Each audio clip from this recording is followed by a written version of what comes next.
నమస్తే folks, welcome to my channel. Folks, మాట చిన్నదైనా మనసుని గాయపరుస్తుంది. ఓ చిన్న అబద్ధం అనుబంధాలను తెంచుతుంది. అపార్థం కొంచెమైనా మంచి స్నేహాన్ని కూలుస్తుంది. చిన్న రంధ్రం పెద్ద ఓడను ముంచేస్తుంది.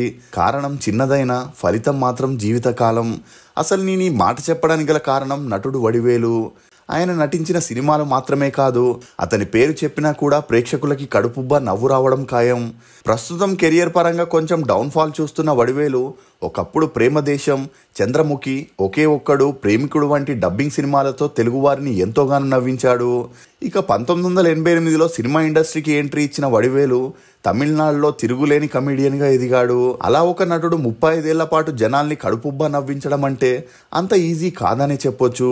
ఇప్పుడున్న సినిమా ఇండస్ట్రీ పరిస్థితుల్లో కేవలం 10 సినిమాలకే కొందరు రిటైర్మెంట్ కూడా ఇస్తున్నారు. ఇక అసలు విషయంలోకి వెళితే తమిళ సినిమాల్లో మినహా బయట భాషల్లో వడివేలు చాలా తక్కువ సినిమాల్లో నటించాడు. ఇతను తెలుగు ప్రేక్షకులకి బాగా సుపరిచితుడైనప్పటికీ కేవలం ఒకే తెలుగు సినిమాల్లో నటించాడు. అదే వినీత్ సౌందర్య హీరోయిన్లుగా నటించిన ఆరో ప్రాణం అనే మూవీ. ఈ మూవీలో వడివేలు వినీత్ కి స్నేహితుడి పాత్రలో కనిపించి మెప్పించిన ఆ సినిమాలో అతనికి డబ్బింగ్ మాత్రం ఆలి చెప్పడం విశేషం. ఇక ఆరో ప్రాణం మూవీ 1997లో రిలీజ్ అయి ఓకే టాక్ తెచ్చుకున్న ఆ తర్వాత తెలుగు మూవీస్ వైపు వడివేలు ఇంట్రెస్ట్ చూపించలేదు. నిజంగానే వడివేలు తనతో నటించే ప్రతి ఒక్క ఫీమేల్ ఆర్టిస్ట్ ని లైంగికంగా వాడుకునేవాడా? టాప్ లో ఉన్న వడివేలు కెరియర్ ని జయలలిత ఎందుకు స్పాయిల్ చేసింది? వడివేలు తన తోటి ఆర్టిస్ట్ ని మోసం చేసి ఆస్తుల్ని సంపాదించాడా? విజయకాంత్ వడివేలు గొడవలకు కారణాలేంటి? నటి అంబికాకి వడివేలుకు ఉన్న సంబంధం ఏంటి అనే నమ్మలేని నిజాన్ని ఈ వీడియోలో చెప్పడానికి నేను ప్రయత్నిస్తాను. మీరు మాత్రం ఈ వీడియోని పూర్తిగా చూడండి. ఫోక్స్, మనం మౌనంగా భరించినంత కాలం మంచి వాళ్ళమే.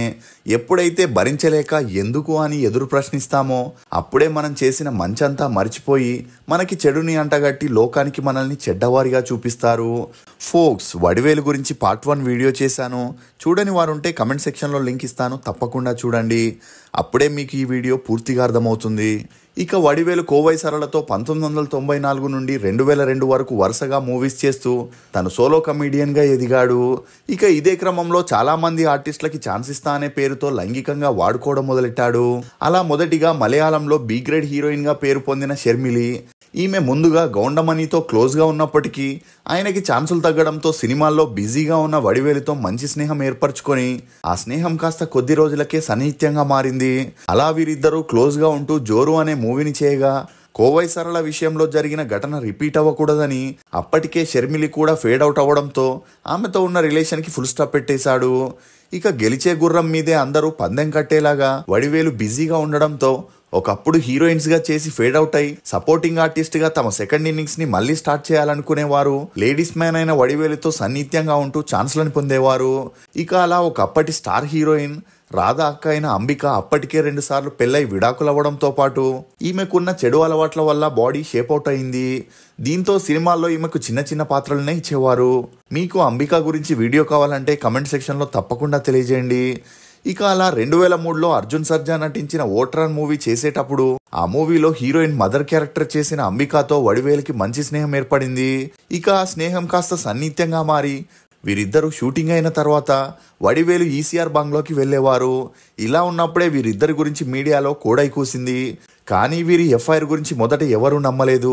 ఎందుకంటే ఒకప్పుడు స్టార్ హీరోయిన్గా చేసి రజనీకాంత్, కమల్ హాసన్తో యాక్ట్ చేసి అందాల దేవతగా పేరుగాంచిన అంబిక ఒక కమెడియన్తో సన్నిహిత్యంగా ఉండడం ఏంటి అని అందరూ లైట్ తీసుకున్నారు. కానీ వీరిద్దరూ కలిసి వల్లరసు, వేల్, మలై, కోటీశ్వరన్ అని 15 సినిమాల్లో చేయడంతో పాటు వీరిద్దరూ తరచూ బయట కలిసి పబ్లిక్లో కనిపించడంతో అందరూ షాక్ అయ్యారు. అలా వీరిద్దరూ 5 ఇయర్స్ రిలేషన్లో ఉన్నారనే చెప్పొచ్చు. ఇక అప్పటికే 2 సార్లు విడాకులైన అంబిక వడివేలుని పెళ్లి చేసుకోవాలనుకుంది. కానీ వడివేలు మాత్రం ప్రేమ సన్నిహిత్యం వరకు ఓకే గాని మ్యారేజ్ అంటే నాట్ ఓకే అని చెప్పడంతో వడివేలు తనని యూజ్ చేసుకుంటున్నాడని తెలుసుకున్న అంబిక అతనికి బ్రేకప్ చెప్పి చెన్నై వదిలి కేరళ వెళ్ళిపోయింది. ఇక ఇదంతా పట్టించుకొని వడివేలు 1994 నుండి 1998 వరకు తమిళ్, మలయాళం సినిమాల్లో హీరోయిన్గా, సెకండ్ హీరోయిన్గా చేసిన సువర్ణ మాథ్యూ చేసిన మూవీస్ అన్ని ఫ్లాప్ అవ్వడంతో తన సెకండ్ ఇన్నింగ్స్ని మళ్ళీ స్టార్ట్ చేయాలనుకుంది. ఇక మొదట్లో కమెడియన్ వివేక్తో క్లోజ్గా ఉంటూ అతనితోనే 10 సినిమాలకు పైగా చేసిన ఈమెకి నేమ్ వచ్చేదే తప్ప డబ్బు రాకపోయేసరికి ఒకవేళ హైయెస్ట్ రెమ్యూనరేషన్ తీసుకుంటున్న వడివేలుతో కలిసి యాక్ట్ చేస్తే ఈమెకి ఎక్కువ డబ్బులు వస్తాయనుకుంది. ఇక అలా వడివేలుతో పెరిగిన సన్నిహిత్యం కారణంగా శకలక బేబీ, చంద్రముఖి అనే మూవీస్ని చేయగా వీరి జోడికి మంచి గుర్తింపు వచ్చింది. ఇక ఇండస్ట్రీలో ఎంతవరకు అడ్జస్ట్ అవుతారో అప్పటి వరకే ఛాన్సులు వస్తాయని తెలుసుకున్న సువర్ణ తమిళ ఇండస్ట్రీకి గుడ్ బై చెప్పేసి పెళ్లి చేసుకుని సెటిల్ అయింది. ఇక ఇదిలా ఉన్నప్పుడే రాజ్యం అనే మూవీ చేసే సమయంలో ఆ మూవీలో హీరోయిన్ ఫ్రెండ్ క్యారెక్టర్ చేసిన ప్రియాంకతో వడివేలుకు స్నేహం పెరిగి ఆ స్నేహం కారణంగానే బ్యాక్ టు బ్యాక్ 10 మూవీస్లో యాక్ట్ చేశారు. ఇక అప్పటికే పెళ్ళైన ప్రియాంకకి వడివేలుతో ఉన్న ఎఫ్ఐఆర్ గురించి మీడియాలో బయటికి రావడంతో ఆ విషయం ఈమె భర్తకు తెలిసి విడాకులు తీసుకోవడం జరిగింది. ఇక ఎప్పుడైతే ఈ ఇష్యూ మీడియాలో పెద్దదైందో వడివేలు ప్రియాంకతో ఉన్న రిలేషన్కి ఫుల్ స్టాప్ పెట్టేశాడు. అలా ఆ తర్వాత మలయాళం మూవీస్లో బి గ్రేడ్ ఆర్టిస్ట్గా చేస్తూ తమిళ్లో చిన్నా చితక పాత్రలు చేస్తున్న సోనా హిడెన్తో తత్తిత్తా ఉదు మనసు అనే మూవీ చేసే టైంలో వీరిద్దరికి మంచి అండర్స్టాండింగ్ రావడంతో కథానాయకుడు మూవీలో వడివేలు ఈమెకు జోడీగా చేసే ఛాన్స్ ఇచ్చాడు. అలా ఆ తర్వాత లవ్స్, అలగర్ మలై అనే మూవీ చేయగా అదే సమయంలో సోనా హిడెన్ ఎస్పీ చరణ్ మీద అలిగేషన్ చేసి డబ్బులు తీసుకుందన్న విషయం తెలుసుకున్న వడివేలు ఇదే సీన్ తన లైఫ్లో రిపీట్ అయితే పరువు పోతుందని ఈమెతో ఉన్న ఫ్రెండ్షిప్కి ఎండ్ కార్డ్ వేశాడు. నేను already Sona hidden SP Charan issue మీద వీడియో చేశాను, కమెంట్ సెక్షన్లో లింక్ ఇస్తాను, చూడని వారు ఉంటే తప్పకుండా చూడండి.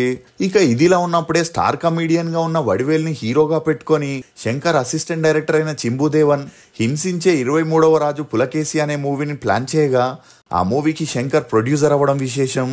ఇక ఆ మూవీలో యాక్ట్ చేయాలంటే తను చెప్పే హీరోయిన్నే క్యాస్ట్ చేయాలని వడివేలు చెప్పడంతో అందుకు ప్రొడ్యూసర్, డైరెక్టర్ కూడా అంగీకరించారు. ఇలా ఉన్నప్పుడే హీరోయిన్స్గా కెరియర్ని స్టార్ట్ చేసి అంతలా సక్సెస్ అవ్వని మౌనిక, తేజశ్రీ అనే 2 అమ్మాయిల్ని హీరోయిన్ గా ఫిక్స్ చేశాడు. అలా ఆ మూవీ షూటింగ్ 1 year జరగడంతో అతను కావాలనుకున్నప్పుడల్లా ఈ అమ్మాయిలు అతనితో టైం స్పెండ్ చేయాల్సి వచ్చేది. ఇక హింసించే రాజు 23వ పులకేసి మూవీ రిలీజ్ అయి హిట్ అయినా కూడా ఆ తర్వాత కొన్ని కారణాల వల్ల ఆ 2 హీరోయిన్స్ ఇండస్ట్రీకి గుడ్ బై చెప్పేసి పెళ్లి చేసుకొని తమ లైఫ్లో సెటిల్ అయిపోయారు. ఇక వడివేలు హీరోగా చేసిన మొదటి మూవీ హిట్ అవ్వడంతో తనతో కామెడీ ఆర్టిస్ట్గా చేసిన తంబిరామయ్య వడివేలుని హీరోగా పెట్టుకొని తన డైరెక్షన్లో ఇంద్రలోగతిల్ నానలగప్పన్ అనే మూవీ చేయాలనుకున్నాడు. ఇక ఈ మూవీలో కూడా వడివేలు తనకి కంఫర్టబుల్గా ఉండే బాంబే అమ్మాయిన యామిని శర్మకి మలయాళం హీరోయిన్ అయిన సుజా వరుణ్కి ఆఫర్ ఇచ్చాడు. కానీ ఈ మూవీ రిలీజ్ అయి ఫ్లాప్ అయింది. దీంతో ఆ 2 అమ్మాయిలు సినీ ఇండస్ట్రీని వదిలి వెళ్ళిపోయారు. అంతేకాకుండా అప్పట్లో వడివేలు పేరు హీరోయిన్ శ్రియతో కూడా గట్టిగా వినిపించింది. ఎందుకంటే తమిళ్లో మలై మూవీ చేసేటప్పుడు వీరిద్దరికి మంచి స్నేహం ఏర్పడి కందస్వామి మూవీతో ఆ స్నేహం కాస్త సన్నిహిత్యంగా పెరిగి అప్పటికే శ్రేయ టాప్ హీరోయిన్ గా ఉన్నా కూడా వడివేలుతో ఉన్న సన్నిహిత్యం కారణంగానే ఇంద్రలోక దిల్ నానలగప్పన్ మూవీలో ఐటమ్ సాంగ్ కూడా చేసింది.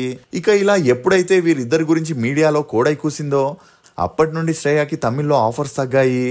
అలా సౌత్ మూవీస్ని వదిలేసిన శ్రేయ హిందీ మూవీస్ చేయడం మొదలెట్టింది. దీంతో వడివేలుకి శ్రేయ ఫ్రెండ్షిప్కి ఫుల్ స్టాప్ పడిందని చెప్పొచ్చు. ఇక ఇది మాత్రమే కాకుండా దారిణి అనే ఒక ఆర్టిస్ట్ వడివేలుతో 6 సినిమాల్లో యాక్ట్ చేసింది. అలా ఈమె ఒక ఇంటర్వ్యూలో చెప్తూ వడివేలు 7 గంటల తర్వాత ఏ మూవీ షూటింగ్ చేయడు, 8 గంటలకి తన ఫామ్ హౌస్లో మందు అమ్మాయి కంపల్సరీగా ఉండాలి. ఇక ఈ టైమింగ్ విషయంలోనే చాలాసార్లు ప్రొడక్షన్స్తో హీరోలతో కూడా గొడవలు వచ్చాయి. అయినా కూడా వడివేలు ఇదంతా పట్టించుకునేవాడు కాదని ఈమె చెప్పుకొచ్చింది. ఇక ఇలా సక్సెస్ అనే జోష్లో ఉన్న వడివేలు ఆ మధ్య రియల్ ఎస్టేట్ బిజినెస్ని కూడా చేశాడు. అలా ఒకే ల్యాండ్ని ఖుష్బూ హస్బెండ్ అయిన సుందర్ సికి, తనతో యాక్ట్ చేసే మనోబాలకి, ఎప్పుడూ తనకి రైట్ హ్యాండ్గా ఉంటూ చిన్నా చితక పాత్రలు చేస్తున్న సింగం ముత్తుకి ఒకే ల్యాండ్ డాక్యుమెంట్స్ని ఇచ్చి అందరి దగ్గర కోట్లలో డబ్బును తీసుకోవడం జరిగింది. ఇక నిదానంగా ఆ పేపర్స్ డూప్లికేట్ అని వడివేల్ని అడగగా అతనికి సంబంధం లేనట్టుండడంతో సుందర్సి, మనోబాల, సింగముత్తు పోలీస్ కంప్లైంట్ ఇవ్వడం జరిగింది. ఇక ఆ కేసు ఇప్పటికీ నడుస్తుండడం విశేషం. ఇక మనోబాల గారు ఈ మధ్యనే మరణించడం జరిగింది.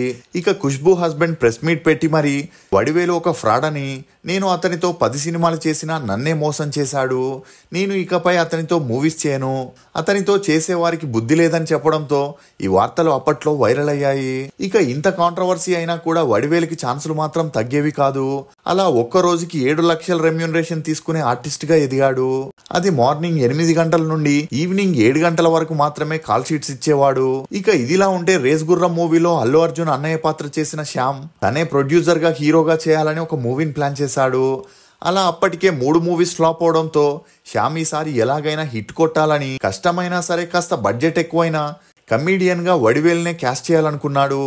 అలా తన డేట్స్ తీసుకోవడం కోసం వడివేలు షూటింగ్ సెట్ కి వెళ్లి శ్యామ్ వడివేలుకి స్టోరీ చెప్పి రెమ్యూనరేషన్ లో కాస్త తగ్గించుకోమని రిక్వెస్ట్ చేయగా అప్పటికే సక్సెస్ అనే అహంకారం ఉన్న వడివేలు శ్యామ్ ని అందరి ముందు కొట్టి నీలాంటి ఫ్లాప్ హీరోతో నేను చేయడమే ఎక్కువ, అందుకు 10 లక్షలైనా తక్కువే, అలాంటిది ఇచ్చే డబ్బుల్లోనే తగ్గిస్తానంటావా, నేనేమి సాధారణ ఆర్టిస్ట్ని కాదు, నేను కనిపిస్తే ఆ మూవీ హిట్ అనే టాక్ ఉందని వడివేలు శ్యామ్ని అవమానించడంతో ఆ అవమానాన్ని భరించని శ్యామ్ ఆర్టిస్ట్ యూనియన్లో కంప్లైంట్ ఇవ్వడం జరిగింది. ఇక అప్పుడు ప్రెసిడెంట్గా ఉన్న శరత్ కుమార్ గారు కంప్లైంట్ తీసుకున్నా వడివేలు మీద ఎటువంటి యాక్షన్ని తీసుకోలేదు. ఎందుకంటే తను నటిస్తున్న మూవీలో వడివేలు ఒక కామెడీ పాత్ర చేయడం ఇందుకు కారణమనే చెప్పొచ్చు. ఇక ఇదిలా ఉంటే హింసించే రాజు 23వ పులకేసి పార్ట్ 2 తీయాలని ప్రొడ్యూసర్ శంకర్ శంభుదేవన్ డైరెక్షన్ లో ప్లాన్ చేశారు. దీంతో ఆ మూవీ కోసం 9 కోట్లు పెట్టి ఒక సెట్ వేయడం జరిగింది. కానీ హీరోయిన్ విషయంలో ప్రొడ్యూసర్ శంకర్ కి వడివేలుకి కాస్త గొడవలు రావడంతో వడివేలు ఆ మూవీని చేయకూడదని డిసైడ్ అయ్యాడు. ఇక ఈ విషయం తెలియని మూవీ టీం 2 నెలల్లో సెట్ పనిని పూర్తి చేసి ఆ మూవీ షూటింగ్ ని స్టార్ట్ చేయాలని వడివేలుని డేట్స్ అడగగా అందుకు వడివేలు ఆ సినిమా చేయనని చెప్పడంతో శంకర్ కోపంతో ప్రొడ్యూసర్ కౌన్సిల్లో కంప్లైంట్ ఇస్తూ తను ఆ సినిమాల్లో నటించాలి, లేదంటే 9 కోట్లు నష్టపరిహారంగా ఇవ్వాలని చెప్పడం జరిగింది. కానీ ఈ విషయాన్ని ప్రెస్టేజ్గా ఫీల్ అయిన వడివేలు తను ఆ మూవీలో యాక్ట్ చేయనని, డబ్బులు కూడా ఇవ్వనని చెప్పడంతో ఇతని మీద ప్రొడ్యూసర్ కౌన్సిల్ రెడ్ కార్డ్ని వేయడం జరిగింది. కానీ అప్పటికే వడివేల్ని పెట్టుకొని 20 మూవీ షూటింగ్ స్టార్ట్ అవడంతో ఆ మూవీ ప్రొడ్యూసర్స్ డైరెక్టర్ శంకర్ దగ్గరికి వచ్చి రిక్వెస్ట్ చేసుకోవడంతో తనలాగే వేరే వాళ్ళు నష్టపోకూడదని వడివేలు మీద రెడ్ కార్డ్ని ఎత్తివేయడం జరిగింది. దీంతో ఎలాంటి ఇన్సిడెంట్ జరిగినా తనకి ఏ ప్రాబ్లం రాదనే అహంకారం వడివేలుకి ఎక్కువైంది. ఇక ఇదిలా ఉంటే వడివేలుకి లైఫ్ ఇచ్చిన విజయకాంత్తో 2009లో యంగలాసన్ అనే మూవీ చేసేటప్పుడు ఒక సీన్ లో వడివేలు ఊరి జనాల ముందు నెక్స్ట్ మనకి కాబోయే సీఎం విజయకాంతే, ఇతని వల్లే మనకు మేలు జరిగేది అనే డైలాగ్ చెప్పాల్సి ఉండేది. ఇక ఆ డైలాగ్ ని మార్చమని వడివేలు డైరెక్టర్ కి చెప్పడంతో అందుకు ఆ డైరెక్టర్ వడివేలుతో ఆ డైలాగ్ ని మీరు చెప్తేనే నెక్స్ట్ సీన్ కి లీడ్ ఉంటుందని చెప్పగా అందుకు వడివేలు నాకు పాలిటిక్స్ లోకి రావాలనే ఉద్దేశం ఉంది, ఇప్పుడు ఈ డైలాగ్స్ చెప్తే అటు డిఎంకేకి ఇటు ఏడిఎంకేకి నేను శత్రు అవుతానని చెప్పడంతో ఈ విషయం విజయకాంత్ కి తెలిసి ఒక ఆర్టిస్ట్ గా డబ్బులు తీసుకున్నాక డైరెక్టర్ చెప్పే పని చేయాలి అని చెప్పిన వడివేలు కుదరదని అక్కడి నుండి వెళ్ళిపోతుంటే విజయకాంత్ వడివేలు చొక్కా పట్టుకున్నాడు. ఇక వడివేలు కూడా విజయకాంత్ చొక్కా పట్టుకోవడంతో అవమానంగా భావించిన విజయకాంత్ వడివేలుని కొట్టడం జరిగింది. దీంతో వడివేలు ఆ షూటింగ్ నుండి వెళ్ళిపోయాడు. ఇక అప్పటి నుండి వడివేలు విజయకాంత్ నీరు నిప్పులాగా ఉండేవారని చెప్పొచ్చు. అలా ఆ తర్వాత ఆ మూవీని సెంధిల్తో కంప్లీట్ చేయగా ఆ మూవీ రిలీజ్ అయి హిట్ అయింది. ఇదిలా ఉన్నప్పుడే విజయకాంత్ అన్నయ్యకి హెల్త్ సీరియస్ అయి మరణించాడు. ఇక అతని అంతిమ దర్శనానికి విజయకాంత్ ఉంటున్న సాలిగ్రామం ఇంట్లో పెట్టగా ఇండస్ట్రీలో ఉండే ప్రతి ఒక్కరూ అక్కడికి రావడం జరిగింది. ఇక వడివేలు కూడా అదే ఏరియాలో ఉండడంతో వచ్చిన వారు తమ కార్లని పార్కింగ్ లేక వడివేలు ఇంటి ముందు పార్క్ చేసి వెళ్లేవారు. అలా 1 అవర్ చూసిన వడివేలు వారు కార్స్ ని తీయకపోయేసరికి విజయకాంత్ మేనేజర్ కి ఫోన్ చేసి ఆ కార్స్ ని తీపించమని చెప్పినా అతను ఉన్న హడావిడిలో పట్టించుకోలేదు. దీంతో వడివేలు ఇంటి ముందున్న 5 కార్ల ఫ్రంట్ అండ్ సైడ్ గ్లాసెస్ ని క్రికెట్ బ్యాట్ తో పగలగొట్టాడు. ఇక ఈ విషయం అక్కడున్న విజయకాంత్ అభిమానులకు తెలిసి కోపంతో డైరెక్ట్ గా వడివేలు ఇంట్లోకి వెళ్లి అతన్ని బాగా కొట్టడం జరిగింది. దీంతో Vadivelu next day police station కి వెళ్లి విజయకాంత్ తనని చంపాలని మనుషుల్ని పంపించాడని మర్డర్ అటెంప్ట్ కింద కంప్లైంట్ ఇవ్వడం జరిగింది. కానీ ఆ next day Vijayakanth press meet పెట్టి జరిగిన విషయాన్ని చెప్పగా ఈ కేసుని వడివేలు వెనక్కి తీసుకోవాల్సి వచ్చింది. ఇక అదే సమయంలో 2011 ఎలక్షన్స్ రావడం, ఏడీఎంకే అధినేత అయిన జయలలిత గారు ఈసారి ఎలాగైనా గెలవాలని విజయకాంత్ అప్పటికే ఒక రాజకీయ పార్టీ పెట్టడంతో అతనితో కూటమిగా ఏర్పడింది. ఇక ఇలా ఏడీఎంకేలో విజయకాంత్ తో పాటు మరికొంతమంది సినిమా స్టార్స్ ఉండడంతో డిఎంకే పార్టీ నేత స్టాలిన్ తమ పార్టీలో చెప్పుకునేలా సెలబ్రిటీస్ లేకపోవడంతో విజయకాంత్ ని చూస్తే బగ్గుమనే వడివేల్ని తమ పార్టీలో చేర్పించుకొని ప్రచార కార్యక్రమాలను స్టార్ట్ చేయడం జరిగింది. ఇక అలా డిఎంకే పార్టీ అధికారంలోకి వస్తుందని, ఏడీఎంకే పార్టీ ఓడిపోతుందనుకున్న వడివేలు ప్రచారంలో రెచ్చిపోయాడు. ఇక విజయకాంత్ ని కామెడీ పీస్ లాగా పరిగణించి ఏకవచనంలో ఏకిపారేశాడు. అలా జయలలిత గారిని కూడా ఈమె మీద చాలా కబ్జా కేసులున్నాయని, రేపో మాపో జైలుకు వెళ్తుందని, అలాంటి ఆమెను ఎందుకు సీఎం చేయడం, ఆ పార్టీని ఎందుకు గెలిపించడం అని నోటికొచ్చినట్టు వాగేశాడు. ఇక 2011 ఎలక్షన్స్ లో డిఎంకే పార్టీకి 31 సీట్లు వస్తే ఏడీఎంకే పార్టీకి మెజార్టీ సీట్లు వచ్చి గవర్నమెంట్ ని ఫామ్ చేశారు. ఇక అలా జయలలిత సీఎం అయ్యాక వడివేలు తప్పుగా మాట్లాడిన వీడియోస్ ని మరొకసారి చూసి అతని మీద పగ పెట్టుకుంది. దీంతో ఆమె ముందుగా తమిళ్ మూవీ ప్రొడ్యూసర్స్ ని పిలిచి ఇక పైన వడివేలుని సినిమాల్లో తీసుకోకండి, తీసుకుంటే ఆ మూవీకి థియేటర్స్ కూడా దొరకవు, అంతేకాకుండా వడివేలు ఉంటే ఆ మూవీ మూవీ సెన్సార్ లోనే ఆగిపోతుందని బెదిరించింది. దీంతో 2011 తర్వాత వడివేలుని సినిమాల్లో పెట్టుకోవడానికి ఎవరూ ముందుకు రాలేదు. అంతేకాకుండా అప్పటికే షూటింగ్ అయిన సినిమాల నుండి వడివేలుని తీసేసి వేరే కమీడియన్స్ ని పెట్టి రీషూట్ చేశారు. ఇక అదే సమయంలో వివేక్ సంతానం కూడా కామెడీ స్టార్ గా ఎదిగారని చెప్పొచ్చు. దీంతో స్టార్డమ్ ని చూసుకొని మురిసిపోయిన వడివేలుకి ఉన్నట్టుండి ఛాన్సులు లేక ఇంట్లోనే కూర్చునే పరిస్థితి వచ్చింది. ఇక ఆ మధ్యలోనే ఏజీఎస్ ఎంటర్టైన్మెంట్ అనే బ్యానర్ వాళ్ళు రిస్క్ తీసుకొని తెనాలి రామన్ అనే మూవీలో వడివేలుని హీరోగా పెట్టుకొని చేసిన ఇతని మీదున్న సింపతితో 4 సంవత్సరాల తర్వాత రీఎంట్రీ ఇస్తున్నాడని కొంతమంది వెళ్లి ఆ మూవీని చూడగా యావరేజ్ గా ఆడింది. ఆ తర్వాత వడివేలుని పెట్టి మూవీ చేయడానికి ప్రొడ్యూసర్స్ ఎవరు ముందుకు రాకపోయేసరికి వడివేలే ప్రొడ్యూసర్ గా హీరోగా ఎలి అనే మూవీని చేసిన ఆ మూవీ రిలీజ్ అయి 10 లక్షలు కూడా కలెక్ట్ చేయలేకపోయింది. దీంతో వడివేలు సినీ కెరియర్ కి ఫుల్ స్టాప్ పడిందని సినిమా ఇండస్ట్రీలో ఉన్న చాలా మంది సంతోషించారు. ఇలాంటి ఫ్రాడ్ కి పొగర్బోత్ కి ఇలాగే జరగాలనుకున్నారు. ఇక హీరో విజయ్ కి వడివేలు మీద ఉన్న అభిమానంతో తన మూవీస్ లో ఆఫర్ ఇచ్చిన జయలలిత ఆ మూవీస్ ని కూడా రిలీజ్ చేయకుండా ఆపేయడం జరిగింది. ఇక అలా జయలలిత చనిపోయాక కూడా కొన్ని సంవత్సరాల వరకు ఇతనికి ఛాన్స్ ఇవ్వడానికి ఎవరూ ముందుకు రాలేదు. ఇక వడివేలు 2022 నుండి సెకండ్ ఇన్నింగ్స్ ని స్టార్ట్ చేసిన ఇప్పటికే కొత్త కమీడియన్స్ రావడంతో ఇతన్ని ఎవరూ పట్టించుకోవట్లేదు. దీంతో వడివేలు మళ్ళీ ఇంట్లోనే కూర్చునే పరిస్థితికి వచ్చిందనే చెప్పొచ్చు. ఇక వడివేలు కెరియర్ నాశనం అవడానికి కారణం ఎవరు అనుకుంటున్నారో మీ అభిప్రాయాన్ని కమెంట్ సెక్షన్ లో తప్పకుండా తెలియజేయండి. ఫోక్స్, ఎప్పుడైనా ఎక్కడైనా ఓడిపోయిన ప్రతివాడు అహంకారి కాదు, కానీ అహంకారం ఉన్న ప్రతివాడు తప్పకుండా ఓడిపోతాడు. ఇది ఫోక్స్ కమీడియన్ వడివేలు గురించి కొన్ని నమ్మలేని నిజాలు. ఈ వీడియో మీద మీ అభిప్రాయాన్ని కమెంట్ సెక్షన్ లో తప్పకుండా తెలియజేయండి. For more interesting videos please subscribe to CR voice. Thank you.